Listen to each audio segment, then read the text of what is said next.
You know what? It's definitely not going to happen with this movie. So if this movie made $103 million in its opening weekend, the best it could hope is for a 70% drop. So that means its second weekend, it's going to make $31 million. It's going to go from 103 to 31 million. Okay, and if its overseas take was 65, and it drops 70, you're looking at like 20 million. So next week, this movie, if it's lucky globally, if it's lucky, it'll make 51 million, 50, 51, 52, whatever. That's it, and then it's done after that. It's over.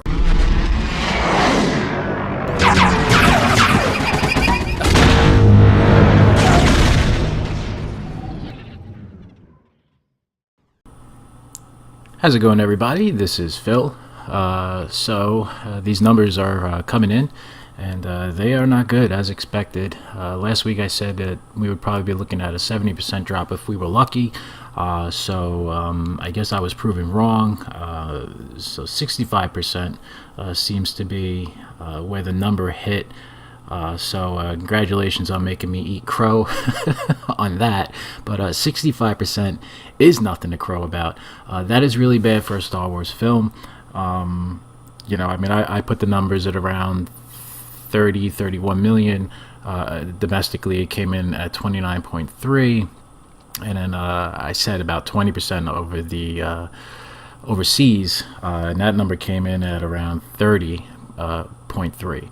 So overall, I was off by about 8 to 10 million, but still, globally, 60 million is for a second week for a Star Wars film is not good at all. Let's take a look here at this article. It says Han Solo is still not a box office force, which is a real shame because who would have ever thought a Han Solo movie would perform so poorly. Second weekend of Solo, a Star Wars story, which tells the story of the rebellious pilot's youth, made an estimated 29.3 million in North America, according to the studio. That's a drop of roughly 65% from its first weekend's 3-day total of 84.4 million. And Star Wars is trending down at the box office, and it's a big problem for Lucasfilm and Disney. So far, the film has brought in 264.2 million globally. Solo's drop this weekend is a major concern since there was virtually no big competition. That's the thing. You had Deadpool. Could you imagine if Deadpool's third week actually beat Solo's second week? Could you just imagine the headlines we would have saw if that happened? The film's journey forward at the box office is only going to get more difficult with a big June on the horizon. The next 3 weekends include debuts of Ocean's 8, which I don't really think is that they said Deadpool in a sense was a little bit of a different audience. Ocean's 8 is not the same audience as Solo, but I don't think it even matters at this point. I think you're gonna have to get the paddles out if you want to expect any kind of a large take. And then the following week, you have The Incredibles 2, which fans have been clamoring for years. So that is it. That is the death knell right there. Put them in the ground, it's over. And then Jurassic World. Solo will be nothing. It'll be a shell of a box office run at that point. By the time Jurassic World rolls out Fallen Kingdom, it's gone. It's over. It's a Force ghost, fading off into the wind. Jeff Box, senior box office analyst at Exhibitor Relations, told CNN Money earlier this week that he thinks it'll be difficult for the film to break even with its production costs, which reportedly total $250 million. And there are reports that say it's upwards of $300 million. And then when you factor in marketing, you're looking at $450 million plus. To make this movie and essentially reshoot it twice and then get it into the theaters, market it to everybody, put Therm Scissor Punch trading cards at Denny's, and stock the shelves with toys that are not moving. This is a this is a major blemish. This is on on Kathleen Kennedy's watch. The fact that this happened is just really bad for her. It's just the worst kind of look because it's Star Wars. It's an evergreen franchise that produces money all the time, and now we've gotten to a point where we're not producing money. This movie is not, we're not going to turn a profit here. That's not good. While its box office haul is by no means meager, it's a disappointing performance for an installment in one of America's best loved franchises. I mean, I would argue to say it's most beloved, although, Marvel has really risen to the top, and rightfully so, with what they've done. And they were smart about it. And they really gave the fans what they want. The fans of that movie franchise, every time out, there's a movie, even if they don't, the most of the general population doesn't even really know who the character is, like Doctor Strange or Ant-Man. They're like third or fourth tier characters. Those movies still make a profit. And because the Marvel brand in and of itself is so strong now, and they've built that, and they've built a fan base that trusts the product that they put out and doesn't insult them, because of that, the fans support that product. And that's, that's what treating your fans with respect will get you. It will get you the benefit of the doubt. And, where we're at with Star Wars now, all we have is doubt.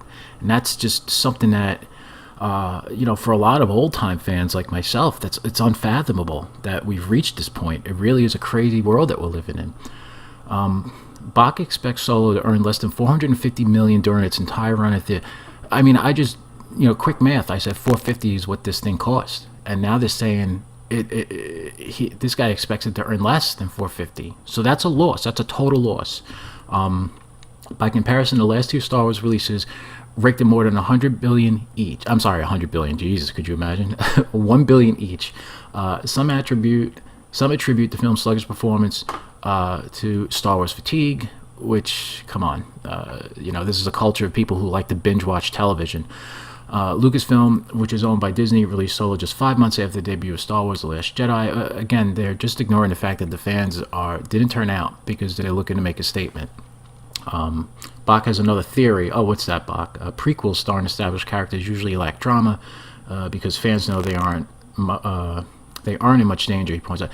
This is true. I mean, when you see the trailer, anytime Han Solo is in peril, there's really, it doesn't carry any weight because he makes it to the original trilogy, which happens years down the road.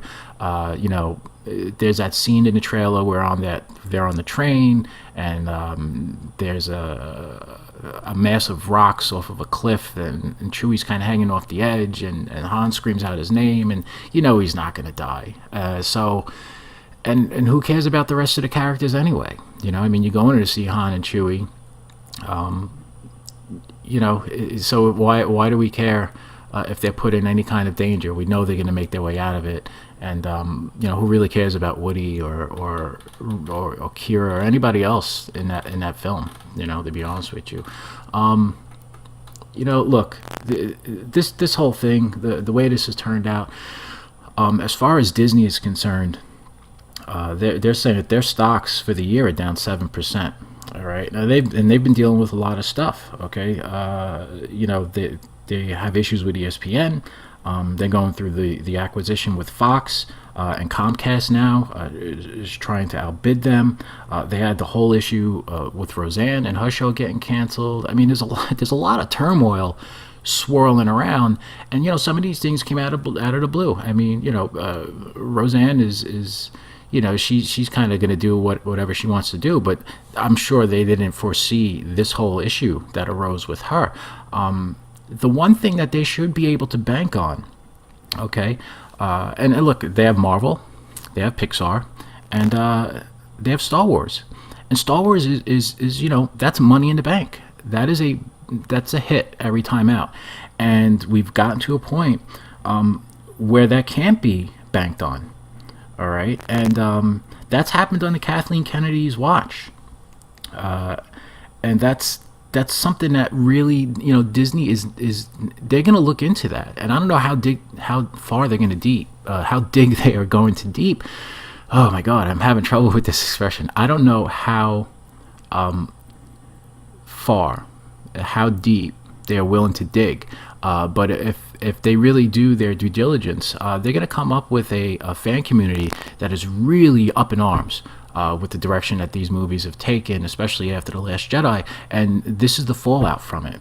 All right, and Kathleen Kennedy, as a figurehead for Lucasfilm, has become a real albatross for the company. All right, she's a liability, and that's not good. She's a as it relates to Lucasfilm, she's a net negative. In Star Wars specifically, with her agendas and everything else that's kind of been crammed in ahead of the idea of a good story and great character development. And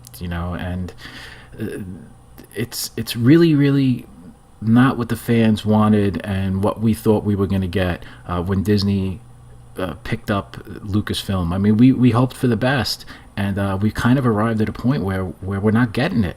All right, and look, Disney merchandise is not selling as well as it was. Okay, the toy stores, Toys R Us is going out of business, but Walmart and Kmart and Target, they have a lot of stuff on the shelves. Star Wars does not move the merchandise it used to move the way that it used to move it.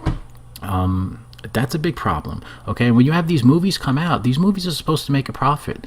All right, a Star Wars movie is not meant to be a loss leader. Okay, it's not supposed to come out and take a hit and then you make your money. You say, oh, okay, well, we'll make our money in TV and merchandise and licensing. And no. Star Wars movies come out and they make a profit. Okay, they don't break even, and they don't squeak by into the black. They make a profit. They bang you over the head and clobber the competition, and everyone gets out of the way. And that's not what that is not what is happening currently, and that is something that the shareholders will not stand for. Disney as a company will not stand for it, and there's going to be a major shakeup at Lucasfilm. And you know what? They'll probably handle it. Kathleen's been around for a long time, and they're not going to probably go about it in a way that humiliates or embarrasses her. It could be quietly done.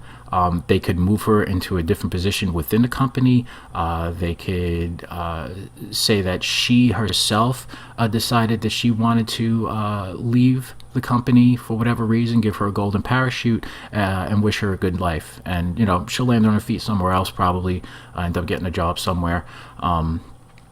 She has, her resume is amazing. I mean, she's Star Wars, Jurassic Park, E.T., Back to the Future movies.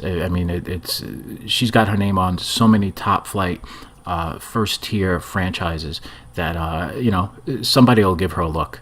It'll happen. Look, that's it. That's where we're at. And,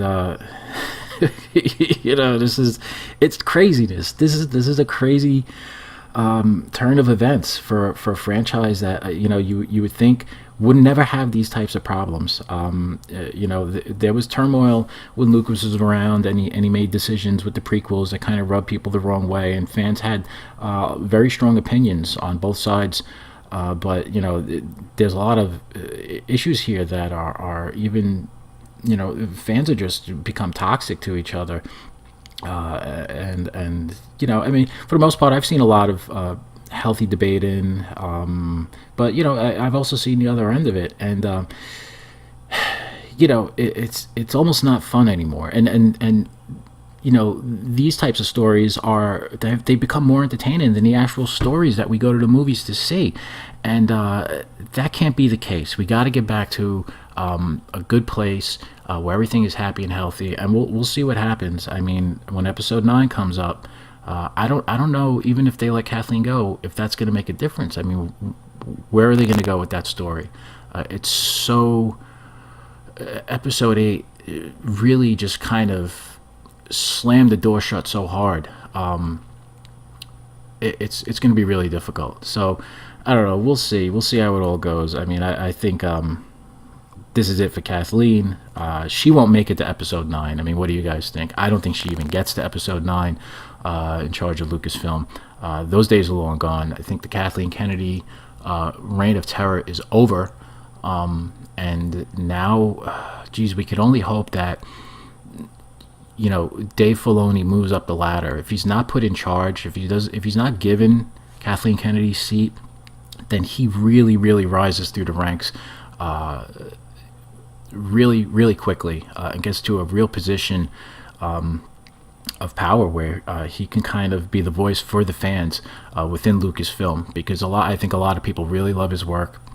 His stuff on Rebels, certainly on the Clone Wars, and he's worked with Lucas in a creative capacity, not somebody who just kind of, sat around and they were fortunate enough to be there, and then became the custodian of this amazing franchise. I mean, he's been in the trenches, developing stories and characters, and he did it with care, and he really has a feel on the he has his hand on the pulse of what I think fans would like to see. So that's pretty much it. So there's your update. I mean, it's everything we thought it would be. Thank you guys for watching. If you liked the video, then feel free to hit that like button, hit a subscribe if you'd like to see my take on stuff as it keeps continuing to unfold. And that's really it. So have yourself a great day. Be happy, be safe, be healthy. Thanks for tuning in, and bye-bye.